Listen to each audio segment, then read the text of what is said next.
Jorge Joestar, Chapter 1, Tsukumojuku. My name is Jorge Joestar. The name was taken by my aristocratic grandfather, but written the Spanish style. I asked why Mum didn't spell it George like a proper English name, but she just smiled and said, "Well, you were born in the Canary Islands, and if I named you George, we couldn't very well call you Jojo, could we?" My father, he died in a shipwreck, was named Jonathan Joestar, and had gone his whole life by the nickname Jojo.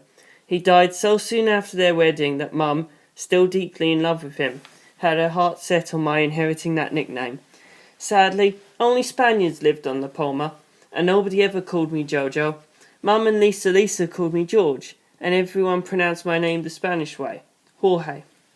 Pointing this out to Mum just made her look sad, so I held my tongue. Frankly, what they called me was the least of my problems. For as long as I could remember, I was tormented by Spanish-speaking jackanapes. This very day they'd rub dog shit on my face on the way home from school. They'd managed to get some up my nose, and no matter how much I washed my face, the stink remained. But they'd been trying to make me eat it, so I guess I got off easy. Like she always did, Lisa found us and saved me before they could force the shit all the way in. These pigs were born on the island and would die a useless death here. They had no conscience, no capacity for anything like abstract thought, and thus no notion of restraint. "You got saved by a girl again, Bolsa Blanca. Your dick wouldn't even work as an oar." Lisa had knocked him down and kicked him a number of times, and his nose was still bleeding. But Antonio Torres was getting used to the beatings, and didn't let them get in the way of a good jeer. This hit me where it hurt. After the shipwreck, Mum spent several days adrift on the Pacific with me and Lisa, so Antonio and his gang had started calling me Bolsa Blanca, but this insulted Mum and my dead dad as well, so I always got mad and cried. Look, even I hated myself for it. I was such a damn crybaby. It was like I had just served them all dessert. The moment I started crying, they all killed themselves laughing, and Lisa had to drag me away. "Come on, George, you can't cry like that. Now they've gone home happy." Lisa was furious with me. I was in the river, trying to wash the smell off, and this wasn't helping. The snot and tears made my cheeks sting, but Elizabeth Straits showed no mercy. "Your face is filthy. Washing isn't helping. You're so pathetic I don't even want to be seen walking with you. If you're so sad, then go cry alone. I can't bear watching." She turned and left me there. This made me feel even more sorry for myself. What did I ever do to deserve this? Because I was the only English boy in class. I hate to bring race into this, but all of us were white. We had an Asian kid in our class, but nobody ever made fun of him. Damn it. Why did they all pick on me? Obviously because I was a crybaby, not particularly smart, not particularly athletic, and not particularly funny. The Asian kid was unflappable, quite good looking, got straight A's, and word was he worked as a detective in elementary school. Someone like that just isn't going to get picked on. But knowing there was a reason why they came after me just made things worse. And now I was crying again. I was still crying when I got home, and Mum said Lisa had gone straight to her room and shut the door. She was crying, you know. Lisa's very worried about you, George. Such a kind soul." For a moment I thought she meant me. I supposed I was on the kind side for a boy. Then I realized she meant Lisa and got very confused. There must be some mistake. Kind? How? Violent, and sure, she saved me from the bullies, but afterwards she always yelled at me a lot, and after she got done yelling she'd walk away and leave me on my own. What about that was so kind? I was still fuming about that when we sat down to dinner, so Mum fixed me with a stern look. "George, we have something important to talk about tonight. Will you listen?" There was a sadness to her smile that was very worrying, and I felt tears welling up reflexively. "No," I said. "Don't be so dumb, George," Lisa laughed.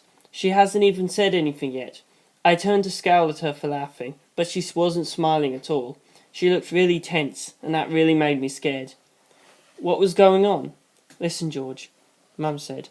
"Look at me." I really didn't want to, but I had no choice. This was clearly important. I had to face it. "What?" She spoke slowly. "A long time ago it was decided that Lisa was to go stay with her adopted father Straits when she turns 12. The three of us will celebrate Christmas together, and then Straits will come to pick her up at the start of the year. Lisa will go with him to his home in Italy." What? This was genuinely so far beyond all the bad news I had been bracing myself for that I actually blacked out for a second. Lisa had been protecting me my entire life, since I was a baby. She'd step in if someone hit me, get back what they took, give me hers or split hers with me if I dropped something, comforted me when I was crying, praised me if I did something right. There was no way they could take Lisa away from me now. But, I said, if Lisa leaves, I don't know what'll happen to me. Actually, I was pretty sure I did know what would happen to me. They'd kill me, for real. But Mum had no idea how bad things were for me. The tone she took was devoid of any comfort or reassurance. George, you have to become strong enough, smart enough and resilient enough to survive after Lisa leaves. You have to live without her help, and you have 6 months to prove you can. I know she's been a great help to you.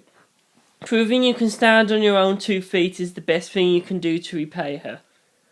What? God, Mum was the best at, how could I put it? She had a way of saying things that was so right you couldn't argue, couldn't make excuses, and couldn't disobey without feeling like you were a very bad boy. But I was in such a fix that I didn't see how I could do the right thing. They nearly shoved dog shit in my mouth. Today. Just hours ago. Lisa was saving me from such dire straits on a daily basis. That's a pun because they're Jojo characters. Mum had no idea. Mum had no idea she had no idea. In a state of panic, I was about to cast aside all pretense of pride as a gentleman and use the dog shit as an example of just how bad this was when Lisa started crying. George, you idiot. Can't you think about anyone but yourself?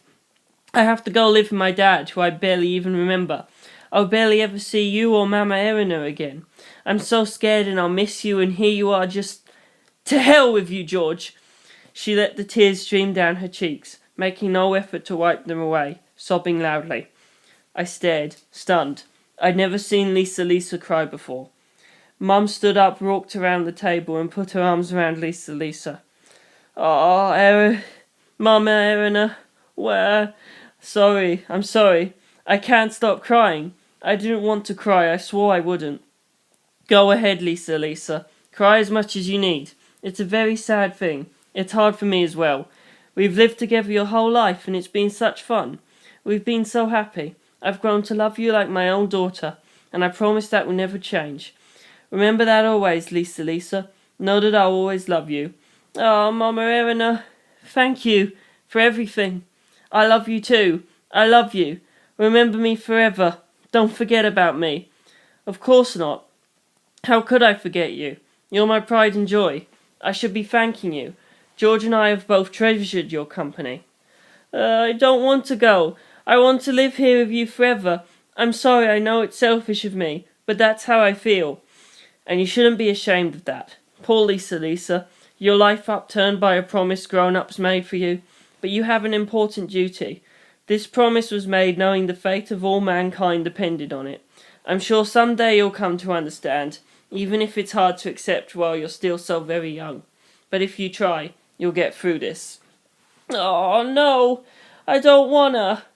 With Mum's arms still around her, Lisa began thrashing around like a toddler throwing a tantrum. I sat watching this, surprised, and more than a little nonplussed. Wow, I thought. Lisa's just a kid. I'd never noticed before. But of course she was. She was 11. Technically at the moment I was the same age as her. It had always felt like she was a grown-up looking after me.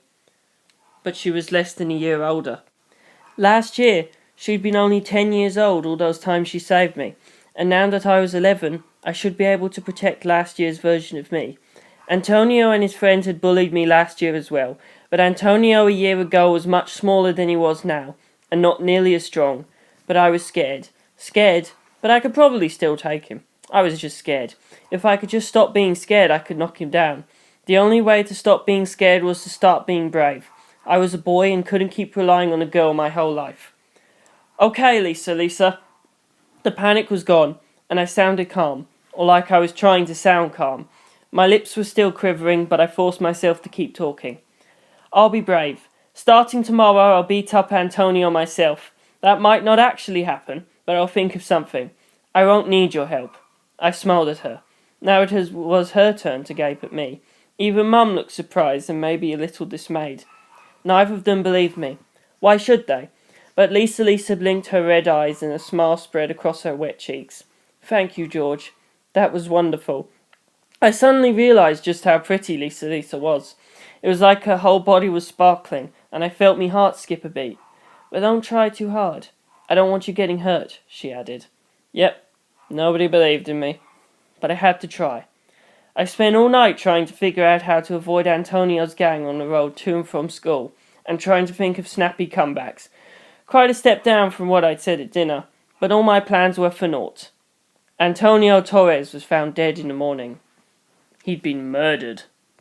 Since I was trying not to meet Antonio's gang on their way in from the harbour, and trying not to need Lisa's protection, I'd gone to school very early. Instead of leaving my satchel in the classroom, I hid in a storage room around back of the school, waited for everyone else to arrive and slipped into class at the last possible second. This was pathetic, but that was the best I could manage that morning. But as I stealthily opened the door and made a dash for my seat at the back, I became aware of a bizarre silence. He said it. He said bizarre. He said it. These clowns were always yelling about something. Why were they quiet today? Still hunched over, I looked up. Everyone was looking at me. I froze in my tracks. The looks they gave me were not the usual mix of pity and scorn reserved for the class outcast. Instead, I saw fear and anxiety, and above all, suspicion. For reasons even I wasn't clear on, I immediately looked for Antonio Torres. He wasn't there, but his bannermen were all glaring at me. Oi, Jorge! His first mate, Julio, snarled. What are you skulking about for? Where have you been, you limey bastard? Huh? What are you talking about? I came to school like always. I couldn't very well say I'd been hiding in the storage room. Liar! Julio yelled. I went to your house this morning. I ran straight there. You were already gone at 7. Huh? Why'd you go to my house? Was he planning on tormenting me there too? Please, no. That would be the last straw. Surely that was against the rules. What Julio said next I did not expect. I wanted to see if you knew anything about Antonio's death. Antonio's death? What? That piece of shit was dead? What are you talking about? Then why did you lie? You didn't come to school like always. I mean, I did come here a little early. No, you didn't. You went and murdered Antonio. Wait, what? What are you talking about? Antonio was murdered? Don't play innocent. No, I seriously have no idea what's going on. How could I possibly kill Antonio? Not alone, Julio roared, his eyes gleaming with rage and fear. But if Lisa helped... Lisa wouldn't kill anyone, I yelled back. This was the first time I'd ever raised my voice to Julio. It made him jump, and he hesitated a moment before answering. Then where was Lisa this morning? When I went to your house, Miss Violence was missing too. Huh? Your mom was having fits. Neither you nor that girl were in your rooms. You're telling me that both of you just happened to disappear the morning Antonio was murdered? I don't believe that for a second. You did something to him. I told your mother if Antonio's been killed, then you too must have done it. What? You said that to my mum? You dick. You don't even have any proof. Nobody but you and the girl that protects you would ever want to kill him. What are you talking about? I couldn't even begin to kill him. I don't have the balls to fight him. I was trying to avoid seeing him, so I came to school early and hid in the storage room until class started. This admission was so pathetic and so like something I would do that everyone but Julio let out a relieved titter. Can you prove that? Julio demanded, despite having provided no evidence to back up his own accusations. I can, Mr. Hernandez said, stepping in the door. I saw him from the teacher's room. Saw him go in the storage room and come out. Julio, don't go accusing your classmates without reason. Judging from George's behaviour and what you two just said, it sounds like you kids have been bullying George. You, Antonio, and the rest of you, all ganging up on him. You should be ashamed of yourselves, hear? Julio turned red, grit his teeth, and stared at the ground. I was pleased he'd finally noticed, but he couldn't have done it sooner. This was exactly why I had never expected help from him. Julio wasn't quite done yet, though. We still don't know where Lisa is, do we? With Mr. Hernandez watching, I was a little more confident. I allowed myself a theatrical sigh before answering. Listen to yourself. Lisa would never do something like this. She may be good at fighting, but she's a girl. She could never kill Antonio. Bullshit! Julio howled. She's no ordinary girl. You don't know, 'cause she's never hit you, but we all know. Her punches and kicks aren't normal. It's like electric running through you. It feels like your blood's running the wrong direction. She's got some weird power. She used her freaky power to kill Antonio. That's why he died so weird. 'Cause of that freak. Huh? He'd lost me entirely. Maybe you should calm down. Lisa doesn't have any power. Wink, wink. She does, and you just don't know it. She kicked me once, and my entire left side wouldn't stop trembling for hours. She punched Antonio the other day, and his legs started running on their own. He ran 10 kilometers non-stop, all the way to the beach, right into the water, nearly drowned. What? That's impossible. Whatever. You don't know. Eustace talking to you. Point is, Lisa has some weird power. And you need some weird power to kill Antonio like that. What do you mean? How was Antonio killed? You already know. Fine. Be that way. You see? Julio paused dramatically. Antonio was crushed to death, leaving him flat as a sheet of paper. Right behind his house. No blood. No muscles. No bones. Nothing left of him but a sheet of skin.